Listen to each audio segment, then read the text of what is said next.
pinta el baloncesto? Pues probablemente mucho, porque si hablamos de un deporte donde los aficionados se caracterizan, digámoslo, por un comportamiento ejemplar, si hablamos de un deporte que tiene unas cotas de audiencia realmente importantes y que además tiene unas cotas de implantación social y en la calle tan importantes, significa que estamos hablando de un deporte que, si dice algo respecto de la violencia en el ámbito deportivo, tiene que ser escuchado. Si yo os trasladara ahora las estadísticas con las que viene funcionando la Comisión Antiviolencia desde hace más de 25 años, veríamos que la base de la pirámide se sitúa en el fútbol. La parte media de la pirámide se sitúa en el fútbol y la parte alta de la pirámide se sitúa en el fútbol. Y junto con eso aparecen unos pequeños poliedros, pequeñísimos en tamaño y en importancia, que son otros deportes entre los que está el baloncesto. La mayor parte de las actuaciones de la Comisión Antiviolencia se centran en el fútbol. Además, celebrar esta jornada en el día de hoy, 30 de junio, es, no sé si es fruto de la casualidad o de esa inteligencia emocional de la que siempre hace gala la Federación de Baloncesto. Hoy finaliza, 30 de junio, la presidencia del Consejo Superior de Deportes en la Comisión Antiviolencia. La presidencia se turna entre el Ministerio del Interior y el Consejo Superior de Deportes en cada temporada. Y hoy finaliza, en este momento, la que le corresponde al Consejo Superior de Deportes y, en este caso, a la Directora General de Deportes, que es quien preside esa comisión. Este turno en la presidencia no es otra cosa que reflejo de la composición fundamental de esa comisión. Es el Ministerio del Interior en sus distintos ámbitos de seguridad, de información, de cuerpos y fuerzas de seguridad del Estado, y el Consejo Superior de Deportes, toda la parte tanto de disciplina deportiva como de seguimiento de la ley que regula la violencia en los espectáculos deportivos, violencia, intolerancia, xenofobia, etcétera, etcétera. Los dos pilares fundamentales en cuanto a la organización, pero no los pilares fundamentales en cuanto a la composición de la Comisión Antiviolencia. Porque la Comisión Antiviolencia, que tiene dos órganos fundamentales, el Pleno y la Comisión Permanente, la que se reúne todas las semanas, los jueves, esa que los medios de comunicación esperan al final de la mañana o al final de la tarde para ver qué sanciones, dicen ellos, propuestas de sanción, digo yo, elabora cada semana. Está integrada también, además de por representantes de estos dos ministerios, del Ministerio del Interior y del Ministerio de Educación, Cultura y Deporte, pero en la personificación del Consejo Superior de Deportes, también está integrado por representantes de las federaciones, por representantes de las ligas. Cuando digo federaciones y ligas me estoy refiriendo fundamentalmente a la Liga de Fútbol Profesional, la ACB, la Federación Española de Fútbol, la Real Federación Española de Fútbol, y la Federación de Baloncesto u otras federaciones que pudieran tener en cada momento expedientes abiertos en ese momento. O sea que cualquier ámbito deportivo está representado de una manera o de otra en la Comisión Antiviolencia. Pero vuelvo a repetir, no puedo negar que el 98% de nuestras actuaciones se dirigen fundamentalmente al ámbito del fútbol. Mencionabas un aspecto, presidente, muy importante: los padres. Mencionabas un aspecto no menos importante, que son las mujeres. Yo diría las madres. Recientemente en Brasil se inició una campaña por la que las madres de los futbolistas acudían a las gradas para que sus hijos presenciaran que los insultos que dirigían habitualmente a las madres de sus compañeros los oían ellas allí, en vivo y en directo. Y para que los que estaban en las gradas fueran conscientes de que cuando se dirigían al árbitro, la madre del árbitro también estaba en la grada. No era casual la presencia de las mujeres y las madres en las gradas. Y yo diría que es absolutamente imprescindible que haya escuelas de padres en la banda. No sé si es antes, durante o después del partido, pero es absolutamente fundamental que se haga un trabajo desde la base y en el campo de fútbol, en este caso, con los padres. Cuando acudes recientemente acudía en mi pueblo a la inauguración de un campo de fútbol, no de hierba artificial, es un pueblo pequeño de León. No había demasiados padres en aquel partido porque no era un partido oficial, sino que era un amistosillo que organizaban críos entre 8 y 13 años. Y dejadme que os diga que yo no miraba lo que sucedía en el campo de fútbol, miraba lo que sucedía en la banda. Allí el que corría la banda no era el delantero, era el padre del portero en algunas ocasiones, que no se mueve, el padre del defensa y, por supuesto, el padre del árbitro, que también estaba, porque el árbitro no era una persona mayor, era un crío de 16 años. No sé si el padre del árbitro estaba allí en previsión de lo que pudiera pasar, porque alguna situación ya se había vivido con árbitros menores donde los padres de otros críos que estaban jugando ya no solo se dirigían al equipo contrario, sino directamente al árbitro. Pero lo que me llamó la atención es que la pasión que desplegaban los niños en el terreno de juego, disfrutando de lo que allí estaba pasando, no era exactamente igual a la pasión que desplegaban los padres de esos niños, porque los padres de esos niños eran, en aquel momento, representantes de una estrella de fútbol, por supuesto entrenadores, por supuesto directores deportivos de un club y, por qué no, presidentes de una federación. Lo eran todo en aquel momento. Y yo me preguntaba si era posible que un sábado a las 12 de la mañana lo que estaba sucediendo en la banda fuera mucho más importante para la directora general de deportes que lo que estaba sucediendo en el terreno de juego. Algo no estaba funcionando. Tengo que reconocer que no sucedió absolutamente nada, pero me llamó la atención la actividad física que desplegaban los padres en la banda. Eso significa que en la banda se estaba jugando otro partido que no merecía la atención de las instituciones como creo que debe merecer, porque los mensajes que se trasladaban desde la banda eran mensajes que recibían unos críos que estaban jugando dos partidos a la vez, el partido que se desarrollaba en ese campo maravilloso de fútbol y el partido que se iba a desarrollar en el salón o en la cocina de su casa cuando volvieran después de jugar el partido de fútbol. Y no estoy segura de dónde era más arriesgado jugar, si en aquel campo o en el que después se iba a desarrollar y donde le iban a hacer un marcaje persona a persona, de padre a hijo, con todo lo que eso significa. De manera que, Pepe, creo que esa escuela de padres en la que vosotros lleváis tiempo trabajando debería extrapolarse a otros ámbitos deportivos. Como la Federación de Baloncesto se caracteriza por ser pionera en muchas actividades, yo te traslado ya los primeros deberes que estoy segura que la Comisión Antiviolencia acogerá encantada, ¿no? Es que desde la Federación se lidere un proyecto educativo dirigido a los padres, no dirigido solo a quienes juegan o a quienes se inician en la práctica deportiva. Junto con eso, dejadme que os cuente con carácter muy genérico qué es lo que hace la Comisión Antiviolencia. Pero claro, somos los malos de la película. Todos los jueves la prensa espera conocer con ansiedad y cada día con más intensidad cuáles son las terribles sanciones que cada semana más intensas se van produciendo.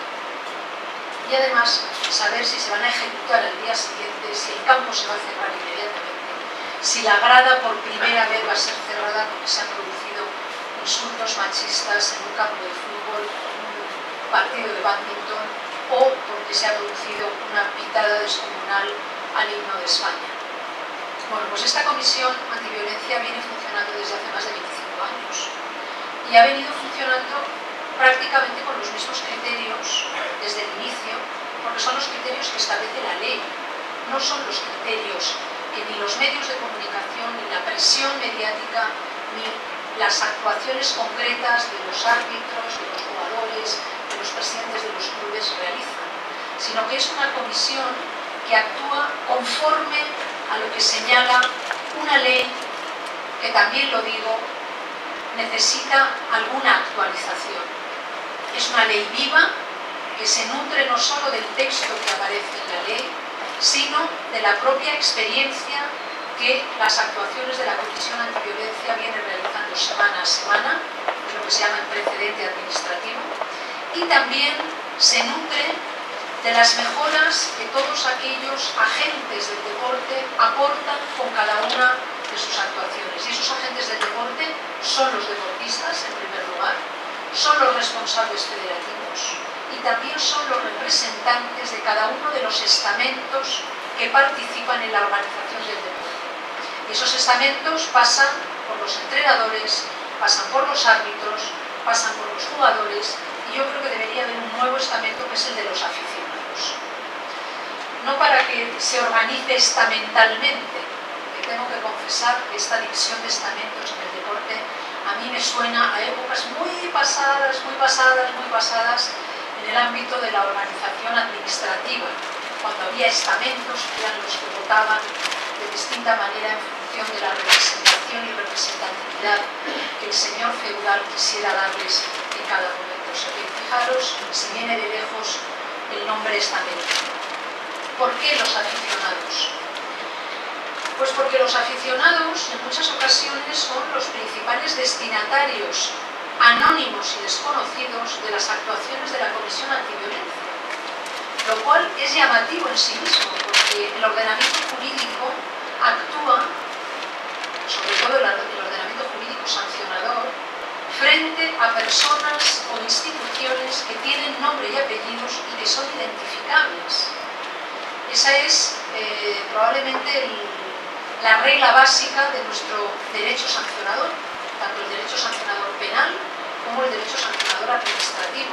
Es necesario conocer quién es el sujeto que realiza una conducta ilícita para atribuirle la reacción que el ordenamiento jurídico prevé y que no es otro que la sanción. Y alguno me podrá decir, ¿cómo es posible conocer dentro de un estadio donde hay 97.000 aficionados quién es el que tira la botella de agua y le da al árbitro? ¿Quién es el que inicia los insultos que después se convierten en un coro en una zona del campo? ¿O quién es el que lanza un bote de humo en un estadio y organiza una situación de caos que a su vez genera riesgo y peligro o que puede desatar una desbandada en una zona del estadio o un exceso de aforo? Ese es uno de los elementos que yo creo que tiene que ser revisado profundamente en la normativa que regula la Comisión Antiviolencia, la ley, que es que no solo es necesario sancionar conductas individuales cometidas por sujetos concretos, sino que es necesario avanzar en la responsabilidad que los organizadores, que los que acogen la celebración del evento deportivo, tienen en lo que sucede dentro de un campo de fútbol o de un estadio. Y es verdad que no se puede prescindir de las responsabilidades individuales, ni muchísimo menos. Pero los clubes y los organizadores tienen una capacidad de actuación sobre los aficionados que no lo tienen las instituciones federativas, que no lo tienen las instituciones administrativas y que no lo tienen los cuerpos y fuerzas de seguridad del Estado. Y cualquier jurista me diría, estamos apelando a la responsabilidad objetiva, algo que se niega en nuestro derecho. No estoy apelando a la responsabilidad objetiva. Estoy apelando a esa relación contractual que existe entre un club y sus aficionados. Y es una relación contractual que permite actuaciones que no están permitidas en el ámbito sancionador, que es lo que conocemos en el ámbito más genérico como el derecho de admisión. Que cuando nosotros nos vamos a tomar una caña a un bar y hay un cartelito, dos carteles, uno que dice no se fía, les decían esto, y el que paga descansa, el que cobra más, y además había otro cartelito que ponía reservado el derecho de admisión. De manera que cuando una persona entra en un bar, el dueño del bar puede negarle la entrada. tiene que justificar por qué, pero puede negarle la entrada. ¿Cuándo le niega la entrada? Si es un consumidor que precisamente lo que va a hacer es ofrecerle negocio al dueño del bar, cuando su comportamiento altera las reglas que él pone dentro del bar. Y esas reglas pueden ser desde que no se tira las servilletas al suelo, a que no se ofende al de al lado por mucho que hayas bebido, o a que si estás en una situación etílica que al dueño del bar le parece que no es la adecuada, a pesar de que allí se venda alcohol, tiene derecho a echarte fuera. Bueno, pues la relación contractual que une a los clubes con sus aficionados creo que es un elemento que debe ser revisado en el ámbito de la lucha contra la violencia.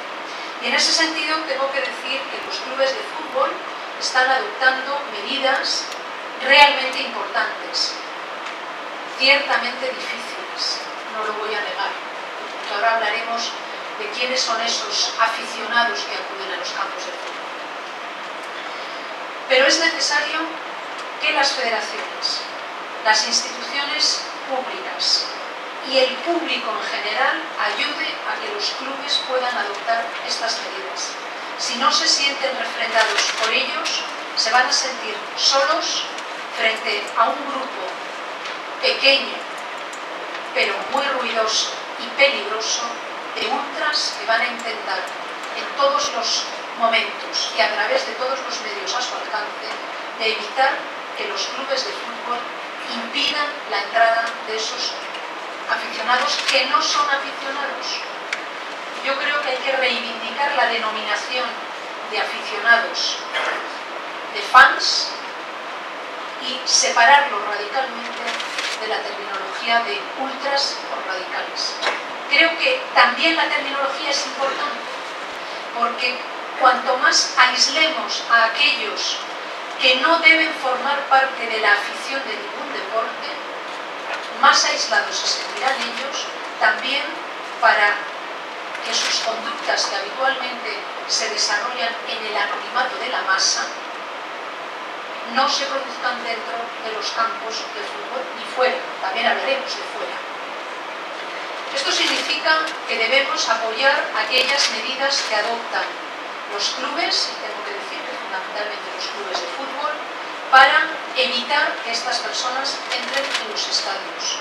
Y en muchas ocasiones estas medidas son medidas incómodas para todos los aficionados, pero creo que tenemos que entender que hay que priorizar y que en algunas ocasiones tener que identificarse para ir a recoger el abono, algo que no habíamos hecho nunca, tener que identificarse en determinadas ocasiones para acceder a un estadio de fútbol, que no se había hecho nunca, y que son medidas incómodas para los aficionados, tienen una finalidad tan importante como que esos aficionados puedan ir con sus hijos a presenciar un evento deportivo tan maravilloso como es un partido de fútbol, con la tranquilidad de saber que van a ir a animar a su equipo, que van a ir a disfrutar, que van a ir a gritar, que van a ir a cantar, que van a ir a corear, sin que nadie se sienta incómodo por lo que se grita, por lo que se dice o por lo que se hace. O sea que creo que también es importante hacer un llamamiento a los aficionados para que colaboren con sus clubes y acepten esas limitaciones que en ocasiones se pueden producir en los accesos o en la identificación para recoger la entrada o el abono, sabiendo que su comportamiento va a ayudar a que ese espacio deportivo sea eso, una fiesta en la que puedan disfrutar todos. Los ultras.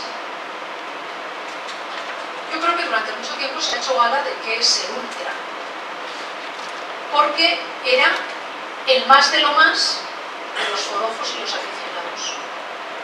Eso no es el ultra, eso es ser un apasionado de tu equipo. Un ultra es otra cosa. Un ultra es una persona que, como dice la propia terminología que lo identifica, va más allá de los límites permitidos. Ultra es más allá. Más allá de los límites de lo permitido significa vulnerar las normas, así de simple. De manera que quien no quiera ser calificado como ultra ya sabe lo que tiene que hacer, estar en el otro lado de las normas. Y que busque la identificación terminológica que más le apasione, pero que no consientan que se le asocie con aquellos que tienen como objetivo reventar un partido, hacerse notar o simplemente buscar el reconocimiento social en una masa anónima que no encuentran en su vida cotidiana. Porque si hacemos un análisis del perfil de los grupos ultras, podremos encontrarnos con que buena parte de sus comportamientos no son otros una suerte de liberación, como si los campos de fútbol fueran un desaguadero de los traumas personales, profesionales, sociales que cada uno de nosotros tenemos. No, es que voy al fútbol y allí puedo gritar lo que no puedo gritar en casa.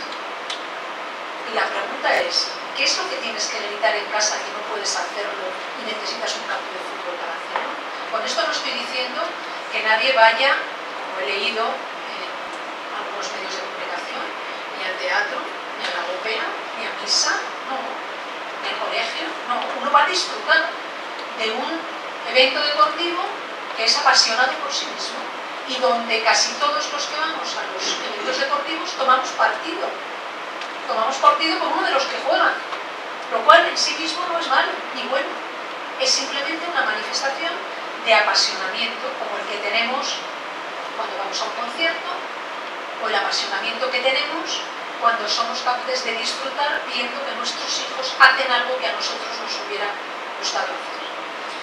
Estos grupos ultras radicales se amparaban hasta ahora, yo creo que en algunos comportamientos de los demás que hay que erradicarlos. En la masa, por supuesto, y en el anonimato, porque como no se podía identificar a los sujetos, pues estabas dentro de la masa, todo valía, no es verdad. Segundo, en que adquieren cierta relevancia social cuando son embolsados, agrupados. Tengo aquí a representantes de las fuerzas y cuerpos de seguridad del Estado a las que creo que nunca agradeceremos suficientemente desde la Comisión Antiviolencia lo que hacéis cotidianamente. Y en muchas ocasiones recibís además la crítica de aquellos que son defendidos por vuestro comportamiento en los recintos deportivos.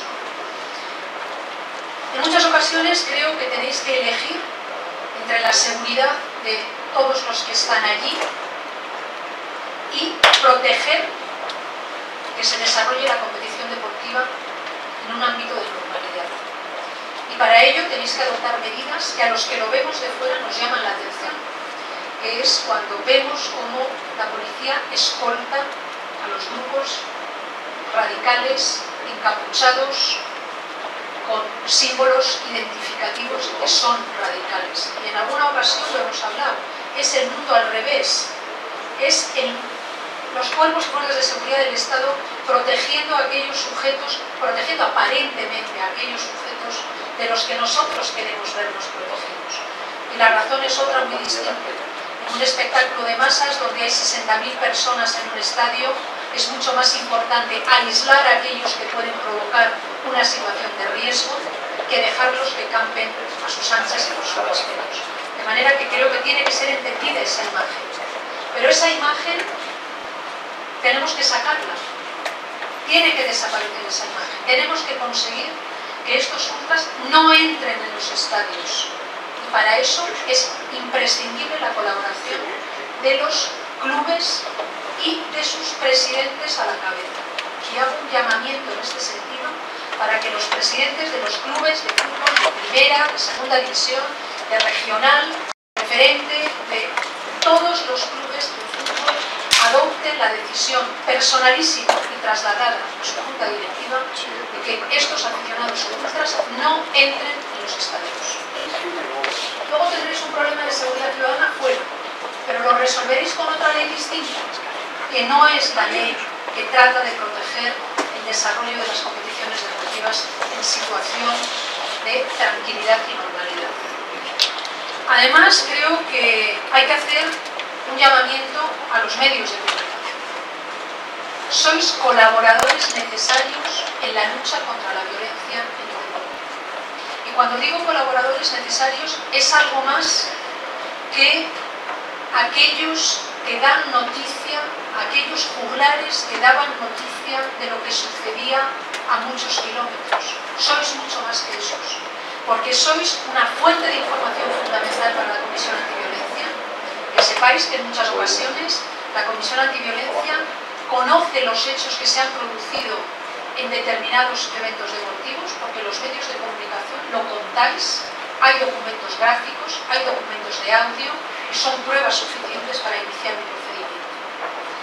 Además, sois colaboradores necesarios en difundir los mensajes que deben contribuir a que el fútbol se desarrolle con normalidad. Pero en algunas ocasiones sois agitadores, sí lo digo, de comportamientos de grupos ultras que se ven por primera vez colocados ante el escenario público y se habla de ellos. El riesgo de la fama es gravísimo, porque uno puede creer que la fama es fruto de lo que hace, y en muchas ocasiones la fama no es otra cosa que aquellas cosas que otros dicen que haces, y te crees lo que dicen de ti que has hecho, y entonces ya te subes al Olimpo de la fama y piensas que te has convertido en un elemento fundamental de lo que allí se celebra, que es un partido de fútbol. Y algunos grupos ultras encuentran en algunos medios de comunicación, y tengo que decir que son situaciones absolutamente excepcionales, pero las hay, donde encuentran el caldo de cultivo para que se siga hablando de ellos como héroes, que se siga hablando de ellos como defensores de la libertad de expresión, cuando la libertad de expresión, no voy a repetir aquí los calificativos que todos los jueves tenemos que repetir de lo que se oye en los campos de fútbol.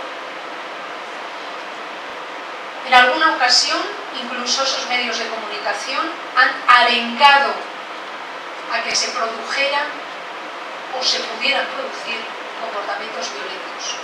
La Comisión Antiviolencia, en estos casos, ha hecho propuestas de sanción contra medios de comunicación que tengo que decir con cierta sensación de satisfacción que han sido acogidas en su integridad por el Secretario de Estado de Seguridad y han sido impuestas a medios de comunicación.